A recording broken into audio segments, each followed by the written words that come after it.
Southern Justice by Amber Rapp. Fade in. Exterior Texas countryside, night. A single flashlight beam casts eerie shadows that dance in the yellow glow across the grass and into the trees. Amy hammers a shovel into the ground. She's a middle-aged, everyday woman with a hard edge. She heaves a scoop of dirt up on a waist-deep trench. Her eyes dart to the other side where a tarp covers a large, unidentified object. A hairy arm slips from beneath. Frustrated, Amy shoves it back out of sight. Even now you're an asshole. Austin, a woman that still looks like a girl, shivers as she clings to the flashlight with both hands. She seems out of place in the field, wispy inside and out. Did you find it? Exterior car, night. Dallas, 30s, professional type, the kind of person that places everything in life in either one of two columns, either debit or credit. I don't know how you find anything in here. It's a shovel, Dallas. It should stick out. Dallas picks through the trunk, finding the shovel beneath a ratty sweater. She squares her shoulders, pausing for a moment to process. She notices her reflection in the glass, a perfect suit, silk blouse, glossy hair. She shifts her weight from one trendy high heel to the other. Biting down on her lower lip, she slips her foot from the sole of her Prada shoe. Exterior Texas countryside, night. Amy uses her shirt to wipe the sweat from her brow. Her jaw drops open at the sight of Dallas, hair pulled back, wearing nothing but a lacy bra and panties. That's a statement. I'll be damned if I ruin my favorite Chanel suit. Dallas contemplates the most effective way to gracefully crawl into the hole. Do not laugh at me. I'm not. This is a dirty business. Dallas pokes Amy with the handle of the shovel. An angry look creeps into Amy's face. She pokes Dallas back. Austin inches further away. You stop it right now or you might find yourself down there for good. Amy grabs Dallas's shovel. The two engage in a heated tug of war. Dallas loses her grip. Empty-handed, she grabs onto Austin to keep from toppling headfirst in with Amy. Austin whimpers, her eyes wide like a frightened animal, cornered, helpless. Now look what you've done. I'm so cold. Listen, your job is easy. Hold the goddamn light still. I feel like I'm in a freaking nightclub. Dallas returns with the ratty sweater, tenderly wrapping it around her baby sister's shoulders. Amy plants the shovel in the dirt with a wicked glare and starts to crawl out of the grave. Dallas whips her hand up, like a half-naked traffic cop. She takes the light from Austin and balances it between two planter buckets, then eases feet first into the hole. Take it easy on her. Dallas attempts to dig. Most of the contents of her shovel drops back into the hole. She bumps Amy, both lose their balance. Oh no, did I get dirt on my panties? Amy thrusts the shovel back into the ground. Clink. She taps the shovel again, hitting something. Clink, clink. What in the hell? Amy uses her fingers to probe into the soil. She pulls hard, revealing a skull. Oh, would you two hush? But that's... I want to go home. Seems to me we picked the perfect spot. I'm not digging another hole. What about you, princess? It's shaped weird. It's a dog. That's kind of sweet. Amy drops it back into the hole. Thunk. Dallas and Austin make eye contact, disturbed by Amy's indifference as she whistles the theme to Lassie. Exterior Dallas countryside, night, later. Amy, Dallas, and Austin stand over a mound of freshly turned earth. Austin's shoulders quiver. Dallas, once again in her suit, discreetly inspects the fabric, just in case. Looks good. Let's go. Wait, shouldn't we say something? Are you out of your ever-loving mind? You're right, Austin. Of course. Do you want me to do it? Oh, please, let me. Dallas wraps one arm around Austin's shoulders. She reaches over to do the same thing with Amy, but thinking better of it, retreats, enclosing Austin in a cocoon. May the sadistic bastard rot in the ground, burn in hell, and wail for all eternity. Amen. Oh, hell, I stained my favorite shirt. Guess I should have stripped off my clothes, too. I am continually amazed that we shared the same womb. Interior kitchen day. The sound of bubbling from the stove mingles with Amy humming as she chops carrots. Amy slides the veggies into the pot before turning down the stove to answer the door. Edwina Clark, gray hair, her face a maze of creases that have creases, waits on the porch holding an annoying little dog that yaps. Amy blocks the threshold. I'm in the middle of making supper. Step aside, Amarilla. Oh, now you know that rhymes with armadillo. Those nasty little things carrying leprosy. Bitten.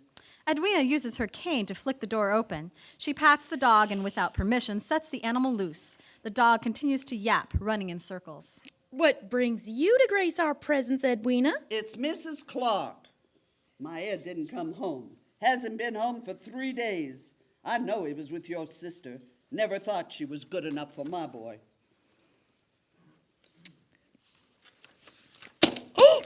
Now, Mrs. Clark, where are your manners?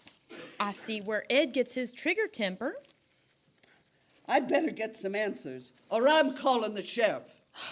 Your boy runs off all the time. He's probably just on a bender. He'll turn up eventually. Amy, could you come into the living room, please? Excuse me, but by all means, make yourself at home. Interior living room day. Austin chews on her thumbnail, huddled in the corner armchair. The sun from the window hits the left side of her face, revealing the damage from a hell of a beating. Dallas paces like a caged tiger. You know what they say about people looking like their pets? Edwina and that... Interior kitchen day.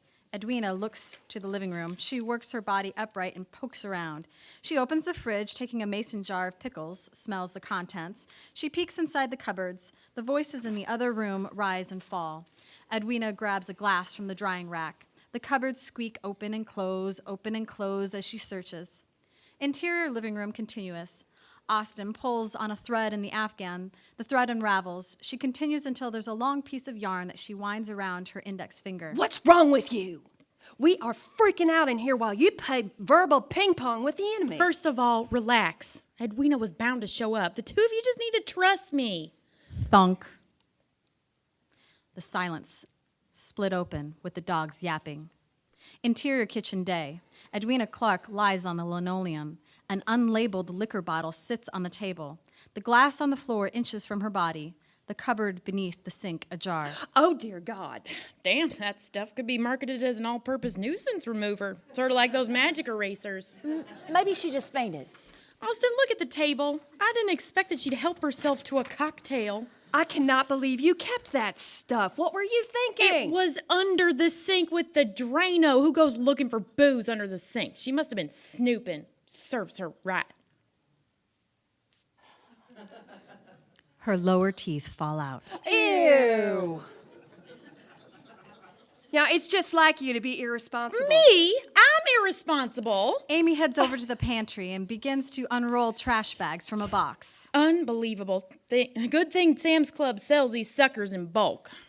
Amy hands a small Ziploc bag to Dallas. For the teeth. We can't forget the teeth. She could have been my mother-in-law. On the bright side, Edwina is a lot lighter than Ed.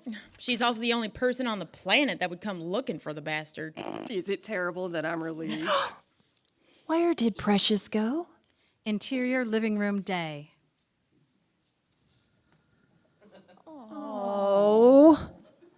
Precious must have lapped it up after the glass hit the floor. At least they went together.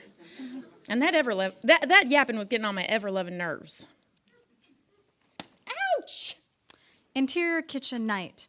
The three trudge through the door smudged with dirt. Amy yawns and goes to wash her hands. The bubbles from the soap foam up as she scrubs beneath the stream of clear water. Who's hungry? Dallas plops down at the table.